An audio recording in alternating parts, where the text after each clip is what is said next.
Audiobook. Recording by Moira Fogarty. The Art of War by Sun Tzu. Translated by Lionel Giles. Part 11. The 9 Situations.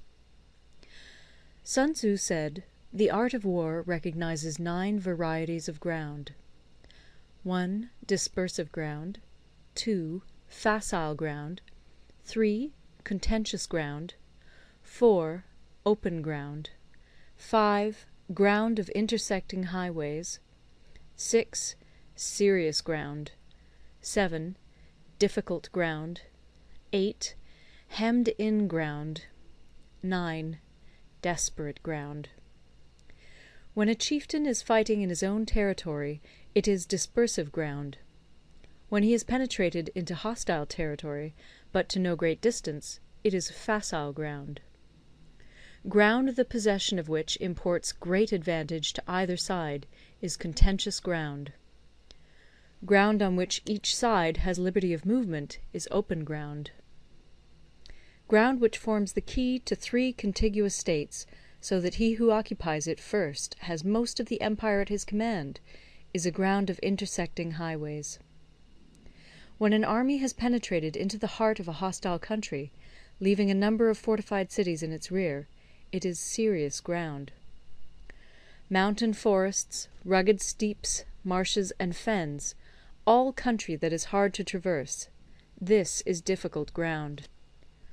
Ground which is reached through narrow gorges, and from which we can only retire by tortuous paths, so that a small number of the enemy would suffice to crush a large body of our men, this is hemmed-in ground. Ground on which we can only be saved from destruction by fighting without delay is desperate ground. On dispersive ground, therefore, fight not. On facile ground, halt not. On contentious ground, attack not. On open ground, do not try to block the enemy's way. On the ground of intersecting highways, join hands with your allies. On serious ground, gather in plunder. In difficult ground, keep steadily on the march. On hemmed-in ground, resort to stratagem. On desperate ground, fight. Those who were called skilful leaders of old knew how to drive a wedge between the enemy's front and rear, to prevent cooperation between his large and small divisions, to hinder the good troops from rescuing the bad, the officers from rallying their men. When the enemy's men were united, they managed to keep them in disorder. When it was to their advantage, they made a forward move; when otherwise, they stopped still. If asked how to cope with a great host of the enemy in orderly array, and on the point of marching to the attack, I should say, begin by seizing something which your opponent holds dear. Then he will be amenable to your will. Rapidity is the essence of war. Take advantage of the enemy's unreadiness. Make your way by unexpected routes, and attack unguarded spots. The following are the principles to be observed by an invading force. The further you penetrate into a country, the greater will be the solidarity of your troops, and thus the defenders will not prevail against you. Make forays in fertile country in order to supply your army with food. Carefully study the well-being of your men, and do not overtax them. Concentrate your energy and hoard your strength. Keep your army continually on the move, and devise unfathomable plans. Throw your soldiers into positions whence there is no escape, and they will prefer death to flight. If they will face death, there is nothing they may not achieve.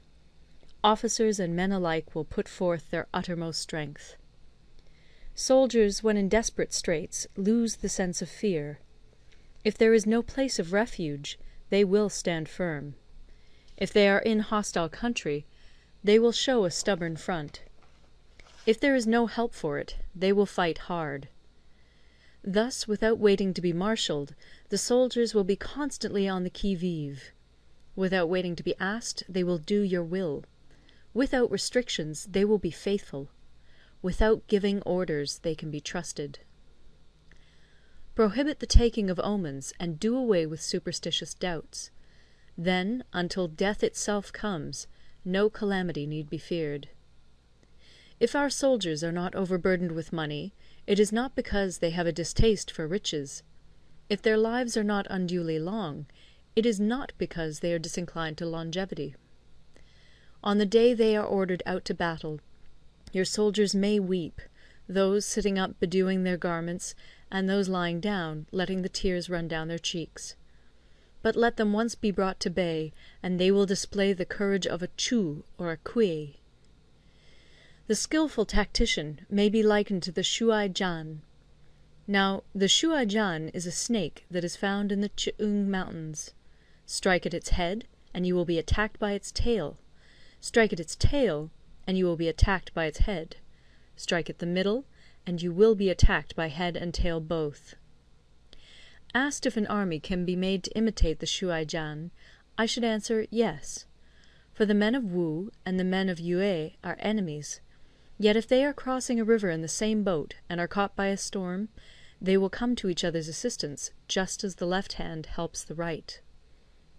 Hence it is not enough to put one's trust in the tethering of horses and the burying of chariot wheels in the ground. The principle on which to manage an army is to set up one standard of courage, which all must reach. How to make the best of both strong and weak, that is a question involving the proper use of ground. Thus, the skilful general conducts his army just as though he were leading a single man, willy-nilly, by the hand. It is the business of a general to be quiet, and thus ensure secrecy; upright and just, and thus maintain order. He must be able to mystify his officers and men by false reports and appearances, and thus keep them in total ignorance. By altering his arrangements and changing his plans, he keeps the enemy without definite knowledge. By shifting his camp and taking circuitous routes, he prevents the enemy from anticipating his purpose. At the critical moment, the leader of an army acts like one who has climbed up a height and then kicks away the ladder behind him. He carries his men deep into hostile territory before he shows his hand. He burns his boats and breaks his cooking pots.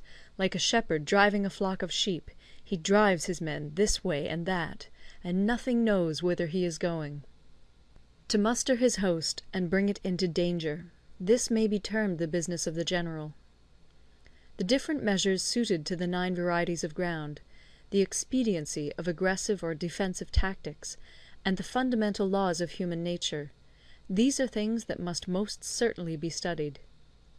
When invading hostile territory, the general principle is that penetrating deeply brings cohesion; penetrating but a short way means dispersion. When you leave your own country behind and take your army across neighbourhood territory, you find yourself on critical ground. When there are means of communication on all 4 sides, the ground is one of intersecting highways.